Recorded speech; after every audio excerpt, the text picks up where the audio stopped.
Pada hari ini, 13 Agustus 1878, Kate Bionda, seorang pemilik restoran, meninggal karena penyakit demam kuning di Memphis, Tennessee, setelah seorang pria yang melarikan diri dari kapal uap yang dikarantina mengunjungi restorannya.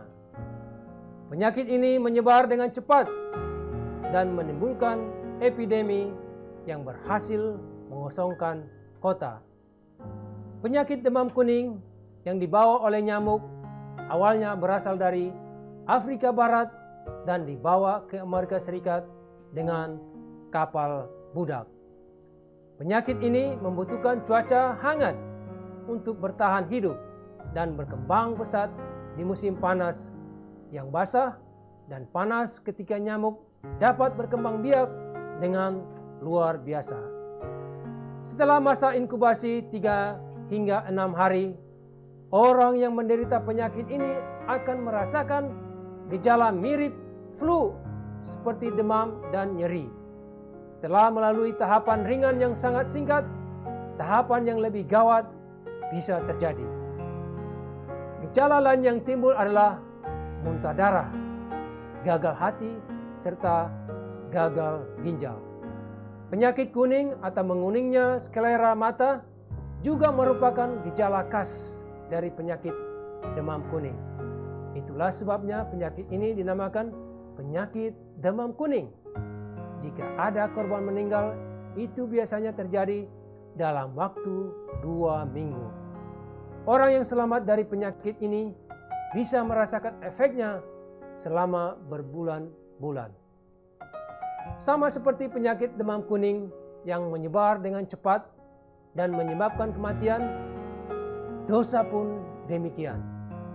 Dosa menyebar dengan cepat dan menyebabkan kematian kekal.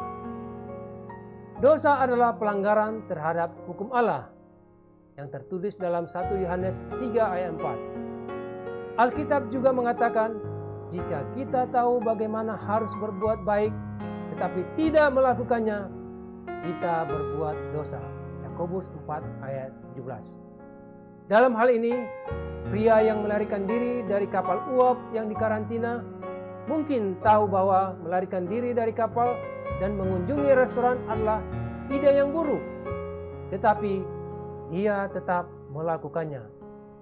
Pada akhirnya, penyakit itu menyebar dan epidemi pun terjadi.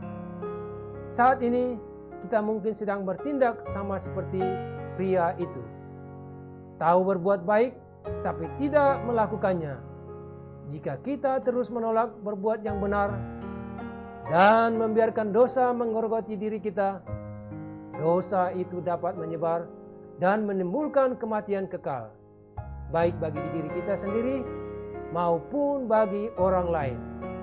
Sama seperti penyakit demam kuning itu, hari ini kita diingatkan untuk melakukan reformasi dalam kerohanian kita, agar menjauhi dosa dan menyerahkan kendali kehidupan kita kepada Tuhan, agar kehidupan kita terpelihara pada hari ini.